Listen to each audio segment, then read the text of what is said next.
వచ్చిందంటే బోర్లు వేయండి, మోటార్లు పెట్టండి, నీళ్లుతో మోటార్లు వేరే కొత్త మోటార్లు తీయండి, బోర్లు లోతు దించుండి అని మాట్లాడుతుంది. అట్లాంటిది 10 ఏళ్లలో కేసీఆర్ వచ్చినాక నీళ్ల సమస్య లేకుండా ఆడబిడ్డ నల్ల ఇంటికి ముందుకే నల్ల తీసుకొచ్చిండు. కాబట్టి ఆడబిడ్డలందరి ఆశీర్వాదం కేసీఆర్ కి కారు గుర్తుకే ఉండాలని మాధవి ద్వారా చెప్తున్నాం. అంతే కదా. అందరికీ నమస్కారం. రామంతపూర్ రాగానే రామంతపూర్లో ఉన్న గౌరవ పెద్దలందరూ, గ్రామ పెద్దలందరూ, గ్రామంలో ఉన్న మా అక్క చెల్లెళ్ళు అందరూ కూడా వెంకటరెడ్డి గారితో పాటు అదేవిధంగా ఉపేందర్తో పాటు చాలా మంది గ్రామ పెద్దలందరూ ఉన్నారు. అందరూ కూడా ఈరోజు అక్కడి వరకు వచ్చి నాకు స్వాగతం చెప్పిన మా అక్క చెల్లెళ్లకు, మా అన్న తమ్ముళ్లకు చేతులు జోడించి నమస్కరిస్తా ఉన్నాను. చాలా సంతోషం. ఎప్పుడు వచ్చినప్పుడు గాడిలో పడుతుంటే అట్లా ఇక్కడ గుంతుంటుండే కదా. ముందు గుంత నింపమ్మా అంటుండే నన్ను. వీళ్ళు ఫ్రీగా ఇచ్చేస్తారా మరి వాళ్ళంటే వాళ్ళు ఇచ్చేస్తారు, మీరైతే గుంత నింపుండి అమ్మంటే వీళ్ళని అడగగానే 15 ఏళ్లకి 16 ఏళ్ల కింద 16 ఏళ్ల కింద ఇంచుమించు 16-17 ఏళ్ల కింద వాళ్ళు ప్రైవేట్ ల్యాండ్ అంటే కూడా వాళ్ళు ఇస్తామన్నారు. ఆ రోజు గుంత నింపినాం. ఈ రోజు మంచిగా నిలబడి మాట్లాడుతున్నాం. ఎన్ని రోజులైనా ఎవరైతే డెవలప్మెంట్ చేసినా గుంత ఎవరు నింపిందంటే సబితమ్మ నింపింది అంటారు. అవునా? కరెక్ట్. అందరికీ నమస్కారం. ఈరోజు ఎన్నికలు వచ్చినాయి. మీకు అందరికీ కూడా ఓటు అడగనీకి వచ్చిన నేను కేసీఆర్ గారి తరఫున, కారు గుర్తు తరఫున ప్రశాంత్ నిలబెట్టినాం. ప్రశాంత్కి మీరందరూ ఓటేసి గెలిపించమని మిమ్మల్ని అందరూ మనస్ఫూర్తిగా కోరడానికి ఇక్కడికి రావడం జరిగింది. నాకైతే నమ్మకం కలిగింది బాగా. నాతో పాటు మండల లీడర్లు అందరూ వచ్చున్నారు. ఎక్స్-ఎంపీపీ గోవర్ధన్ రెడ్డి గారు, పార్టీ ప్రెసిడెంట్ గోవర్ధన్ రెడ్డి గారు, అదేవిధంగా ఇంకో ఎంపీపీ గారు నరసింహులు గారు, ఎక్స్-ఎంపీపీ గారు నరసింహులు గారు, చాలా మంది మాజీ సర్పంచులు, ప్రస్తుత సర్పంచులు, మాజీ నాయకులందరూ వచ్చున్నారు. అందరికీ కూడా ప్రేపైన థ్యాంక్స్ చెప్తూ పత్రికా మీడియా సోదరులకు కూడా థ్యాంక్ యూ సో మచ్. అందరూ కూడా ఈరోజు మన కోసం జరుగుతున్న ఎన్నికలు అనుకోండి. ఇది 2 సంవత్సరాల నుండి కాంగ్రెస్ పార్టీ వచ్చిన తర్వాత గ్రామాలను వదిలేసిండ్రు, పట్టణాలను వదిలేసిండ్రు, పాలన గాలికి వదిలేసి గాలికి తిరుగుతున్నారు వాళ్ళు. 100% ఒక ముఖ్యమంత్రి 15 రోజులు రాష్ట్రాన్ని వదిలిపెట్టి వేరే దేశంలో ఉన్న మొట్టమొదటి ముఖ్యమంత్రి ఎవరంటే రేవంత్ రెడ్డి గారు. ఇప్పటివరకు ఎవరు అన్ని రోజులు అట్లా పోలే. పక్కనున్న ముఖ్యమంత్రి గారు పోయిండు, 3 రోజుల్లో వెనుకకు వచ్చిండు. కానీ ఈయన మాత్రం 15 రోజులు అక్కడే ఉన్నాడు. ఇక్కడ జనాలు ఏమైందో తెలియదు, జనాలు ఏమైతున్నారో తెలియదు. ఆయన మాత్రం అక్కడ నుండి అక్కడ గాలి తిరిగినట్టు మనకు తెలుసు. గాలి మూటల్లో పోయి ఉన్నాడు. గాలికి వదిలేసిండ్రు పాలన. ఇది మాత్రం వాస్తవం. 2 సంవత్సరాలు ఏమైనా జరిగిందా? మన ఊరికి ఒక్కసారి ఆలోచించండి. ఎన్ని మాటలు చెప్పినారు ఎలక్షన్ అప్పుడు, రకరకాల మాటలు చెప్పినారు. అన్నిటికన్నా ముఖ్యంగా ఆడబిడ్డలకి చెప్పి పక్కా మోసం చేసినారు. ఆడబిడ్డలకి 2500 ఇస్తానన్నాడు 100 రోజులలో. 100 రోజులు కాలేదు ఇంకా. వాళ్ళు వచ్చిన వాళ్ళకి గదే అడుగుండి. 100 రోజులు కాలేదయ్యా, ఎట్లా వచ్చినావు మరి? 100 రోజులు అయింది కదా. 22,500 అంటే ఇప్పటికి 65,000 వస్తుండే మరి మీ ఇంటికి. మరి 65,000 ఇచ్చి ఓటు అడుగుని అడగండి. మా ఆడబిడ్డలు అందరూ అడగాల్సింది. ఇప్పుడు 65,000 వస్తుండే నాకు ప్రతి నెల. 2,500 అయితే అవి ఇచ్చి అడగమని చెప్పండి ఖచ్చితంగా. రెండోది ఏం చేసిండ్రు? కేసీఆర్ తులం బంగారం ₹1,00,000 ఇస్తున్నారు, మేము వస్తే తులం బంగారం ఇస్తామన్నారు. మరి బంగారం దొరుకుతలేదా? బంగారం ఎందుకు ఇవ్వలేదు ఒకసారి అడగండి. మోసం చేసి ఓట్లు వేయించుకున్నారు. పొరపాటున కూడా ఇప్పుడు మళ్ళీ ఆ చక్కర్లో పడకుండా ఖచ్చితంగా కేసీఆర్ తెచ్చుకుంటేనే మళ్ళీ మేలు జరుగుతుంది. కేసీఆర్ రావాలంటే ఇది ఫస్ట్ ఓటు. ఈ ఎలక్షన్ ఈ ప్రభుత్వం వచ్చినాక ఫస్ట్ టైం జరుగుతుంది. మాటకు ముందు ఏం చెప్తున్నాడు? ఇంతకుముందు మాధవి మాట్లాడుతూ చెప్పింది ఒక మాట. కేసీఆర్ నిశానా తీసేస్తానడమ్మా, కేసీఆర్ నిశాన నల్లా ఉంది అని చెప్పింది. వాస్తవం. ఇంటి ముందు ప్రతి రోజు నల్లా తిప్పితే కేసీఆర్ నిశాన కనిపిస్తుంది. మా రైతు బంధువులు, రైతులు మొత్తం వ్యవసాయం చేసుకుని ఉంటాం మనం. ఇక్కడ కేసీఆర్ని అడిగినామా మనం రైతు బంధు వేయమని? కానీ రైతు కాబట్టి, రైతు కష్టం ఏంటో తెలుసు కాబట్టి ఇత్తనాలు వేయగానే బయటికి పోయి అప్పుకు తిరగాల రైతు. ఆ బాధ ఉండొద్దు, గౌరవంగా ఉండాలి రైతు అని చెప్పి ఎకరాకి 10,000 2 విడతలు 5,000 వేసిండా లేదా కేసీఆర్? అక్కడ చినుకులు పడితే ఇక్కడ కేసీఆర్ వేసిన డబ్బులు టింగ్ టింగ్ అని మోగుతుండే ఫోన్లలో. మరి ఇప్పుడు ఎందుకు మోగుతలేవు? ఇప్పటికి 2 సార్లు ఎగ్గొట్టిండ్రు. ఇప్పుడు ఇది 3వ సారి.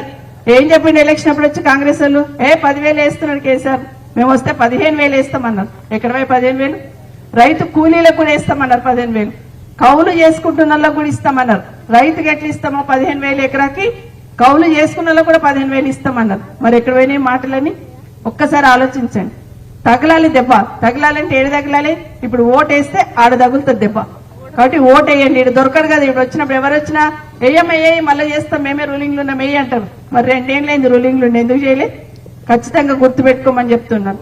ఇదే కాకుండా కేసీఆర్ కిట్ ఇస్తుండే కేసీఆర్ గారు.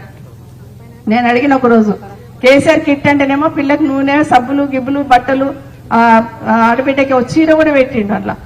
మరి డబ్బులు ఎందుకు వేసిండ్రన్నా అని అడిగా నేను. అడిగితే ఆయన ఒకటే చెప్పిండు, గర్భిణీ స్త్రీ డెలివరీ అయిన తర్వాత పనికి పోవద్దు, 3 నెలలు రెస్ట్ తీసుకోవాలా. పాపం కడుపు నిండిన వాళ్ళు ఉంటారు, అందరూ పని పోయేటోళ్ళే ఉంటారు. మరి ఆ తల్లి బయటికి పోవద్దంటే ఖర్చు కోసం అన్నా ఉంటాయని 12,000 13,000 వేసినా అని చెప్పిండు. ఎవరైనా ఆలోచించింది ఇంత గొప్పగా? ఆడబిడ్డలకి ఊళ్ళలో మంచిగా నీళ్ళు వస్తున్నాయి, పట్టణంలో నా దగ్గర వస్తలేవన్నాను ఒక రోజు అడిగినా. అట్లెట్లయితుందమ్మా? ఆడపిల్ల బిందె పట్టుకొని వస్తే మన పరువు పోతుంది కదా, బిందె పట్టుకొని రావద్దు, ఎన్ని పైసలు కావాలో తీసుకో అన్నాడు. అదే ఆలోచించుండు కేసీఆర్. ఓట్లు ఆలోచించలేడు, మాట ఇవ్వకపోయినా చేస్తున్నాడు. మరి ఇప్పుడు ఏం చేస్తున్నారు? ఓట్లు వస్తేనే ఏమన్నా పథకాలు అంటారు, ఏమన్నా అంటారు. ఒక్కటి చెప్తున్నారు, వచ్చి సన్న బియ్యం ఇస్తున్నాం అంటున్నారు. కానీ కేసీఆర్ ఏం చేసిండు? 4 కిలోల బియ్యం 6 కిలోలు చేసిండు కదా. ఒక్కసారైనా చెప్పిండా అది నా బాధ్యత అన్నాడు? పెంచిన అంటే అది నా బాధ్యత, కడుపు నిండా తినాలి అన్నారు. కానీ ఒక్కనాడన్నా మాట్లాడిండా? మాట్లాడలేదు. ఇంకోటి బస్సు అంటున్నారు, ఇప్పుడే చెప్పిండు ఉపేందర్. మనది మీకేమో ఫ్రీ ఇస్తున్నాడు, మీ పర్సులకి వెళ్ళి తీస్తే మీరు ఏడుస్తారని వాళ్ళ జేబులకి వెళ్ళి అయితే తీసుకుంటున్నాడు, డబల్ తీసుకుంటున్నాడు. వాస్తవమా కాదా? పర్సులకి వెళ్ళి ఇస్తే మళ్ళీ తిడతారేమో అని ఆయన జేబులకి వెళ్ళి సపోర్ట్ కాకుండా తీసుకుంటున్నాడు, డబల్ తీసుకుంటున్నాడు. ఇది ఈ ప్రభుత్వం చేస్తున్న పనితీరు. ఈ శంకర్పల్లికి 2 ఏళ్లలో ₹1 ఎందుకు ఇవ్వలే? 2 ఏళ్ళు అయింది కదా ప్రభుత్వం వచ్చి.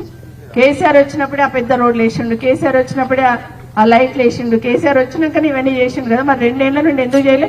మొన్న ఎలక్షన్ ముందులో వచ్చి ఆడాడ కొబ్బరికాయలు కొట్టిపోయారు. మరి 2 ఏళ్ళు ఏమైంది? ఒక్కటి మాత్రం వాస్తవం, ఈ ప్రభుత్వం మొద్దు నిద్రపోతుంది, అన్ని గాలికి వదిలేసిండ్రు. ఏం చేసినా నేను చెప్పింది నడుస్తుంది అని రేవంత్ రెడ్డి అనుకుంటున్నాడు.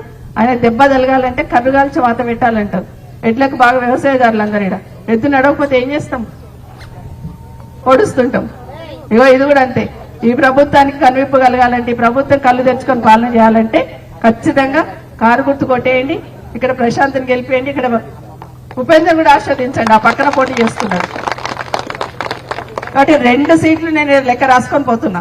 ఖచ్చితంగా ఈ 2 సీట్లు నాకు వస్తాయని, ఒకటి ప్రశాంత్ది, ఒకటి ఉపేందర్ది. మీరు అక్కడ పోయి కూడా ప్రచారం చేయండి, అక్కడే గెలిపించండి, ఇక్కడే గెలిపించండి. ఖచ్చితంగా మళ్ళీ కేసీఆర్ని వెనక్కి తెచ్చుకోవాలి. కేసీఆర్ని తెచ్చుకుంటే 2 ఏళ్ళు మా అంటే 2 ఏళ్ళు ఉంటుంది ఈ ప్రభుత్వం. మళ్ళీ వచ్చేది కేసీఆర్ గారి ప్రభుత్వమే.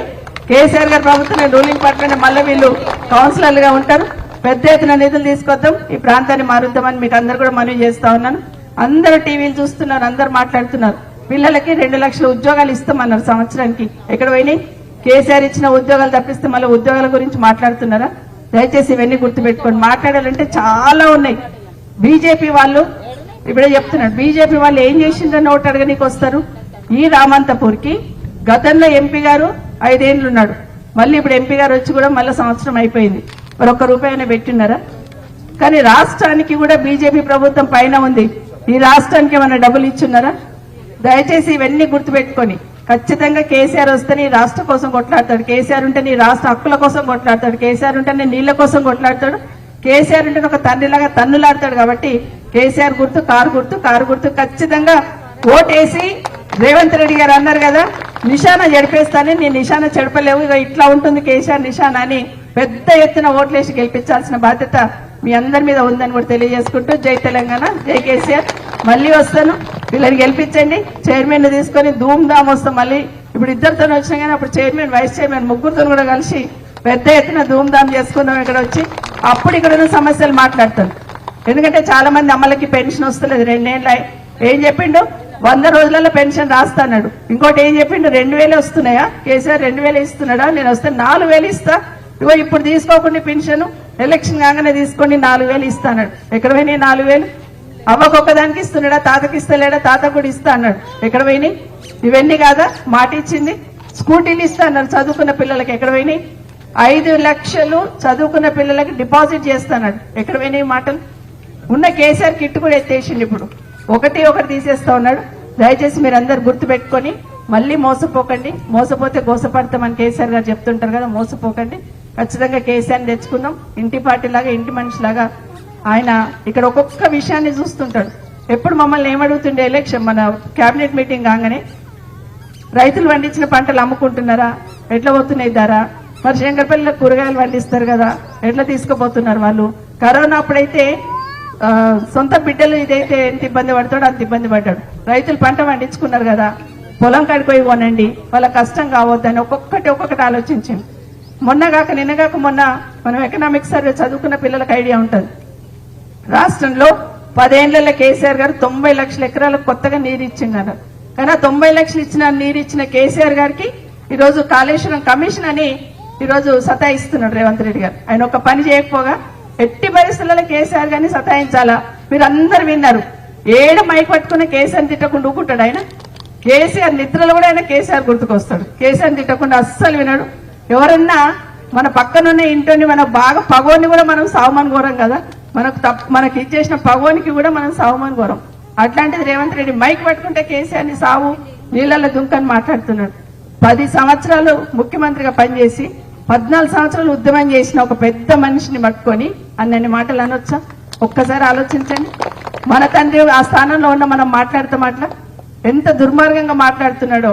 ఎందుకంటే కేసీఆర్ ఏడ చూసినా కేసీఆర్ కనిపిస్తున్నాడు, ఏ రోడ్డు మీద పోయినా కేసీఆర్ కనిపిస్తున్నాడు, నీళ్లు తాగమంటే కేసీఆర్ కనిపిస్తున్నాడు, 24 గంటల కరెంట్ వచ్చే కేసీఆర్ కనిపిస్తున్నాడు కరెంటులో. కానీ ఇంతకుముందు ఎట్లుంటుండే 7 గంటలు ఉంటుండే, అట్లాంటిది 24 గంటలు ఇచ్చి ఇవన్నీ చూసి ఈ రాష్ట్రంలో కేసీఆర్ ఉన్న రోజులు ఇంకా మళ్ళీ ఎవరి పేరు ఎత్తారు జనాలు అనుకున్నాడేమో. ప్రతిసారి నేను తిట్టుకుంటూ తిరుగుతున్నాడు తప్పిస్తే ఇచ్చిన మాట తప్పించుకునే ప్రయత్నం చేస్తున్నాడు. మళ్ళీ ఆ మాటలన్నీ నిలబెట్టుకుంటాడు. ఈ ప్రభుత్వానికి దెబ్బ తలగాలంటే ఖచ్చితంగా మనం కారు గుర్తు కోటేయాలి, ఏపీఎండి అని మరొకసారి మీకు అందరికీ కూడా పేరు పైన కోరుకుంటూ, మీరందరూ అనుకుంటే అందరి దగ్గర ఫోన్లు ఉన్నాయి కదా, ఫోన్లు లేని వాళ్ళు ఎవరైనా ఉన్నారా? అందరి దగ్గర ఫోన్లు ఉన్నాయి. ఒక్కరొకరు ఒక 10 ఫోన్లు వేపియండి. వాళ్ళు చెప్పిన సభ్యతం ఎట్లా వేపిస్తాం, 10 ఫోన్లు ఉంటే అని 10 ఓట్లు ఉంటే ఫోన్లు ఎట్లా వేపిస్తాం అనుకుంటారు. మీరు అనుకుంటే మీ ఆడపిల్లలు ఉంటారు, ఇక్కడెక్కడో మీ అన్నదమ్ములు ఉంటారు, మీ వదినలు ఉంటారు, మీ చుట్టాలు ఉంటారు, దోస్తులు ఉంటారు. ఎవరైనా రోజు కనీసం ఒక 6 రోజులు 8 రోజులు ఉంది ఎలక్షన్, ఒక్కరొక్కరు కనీసం 10 ఓట్లు నేను వేపిస్తా మౌరి కాకుండా అని శపథం తీసుకొని ఇక్కడికి వెళ్ళండి. 10 ఓట్లు కారు గుర్తు మీద వేపియండి. వాళ్ళు ఎక్కడ ఉండండి, చేవెళ్ళలు ఉండొచ్చు, మోయినాబాద్లు ఉండొచ్చు, శంకర్పల్లిలు ఉండొచ్చు. ఎందుకు ఏపీలేరు మీరు అనుకుంటే, అవును ఏం మంచి చేస్తున్నాడని మీరు గట్టి చెప్పి ఏపీ వచ్చి మీరందరూ కూడా మళ్ళీ రైతు తలెత్తుకొని తిరగాలంటే, మా అక్క చెల్లెళ్ళు భరోసాగా ఉండాలంటే ఖచ్చితంగా కేసీఆర్ రావాలి. కేసీఆర్ గారికి కారు గుర్తుకు ఓటేయండి, వేయించండి అని మీకు అందరు కూడా తెలియజేసుకుంటూ, జై తెలంగాణ, జై కేసీఆర్. ఇంత మా స్లోగన్స్ నాకు అంత సరిపోతుంది.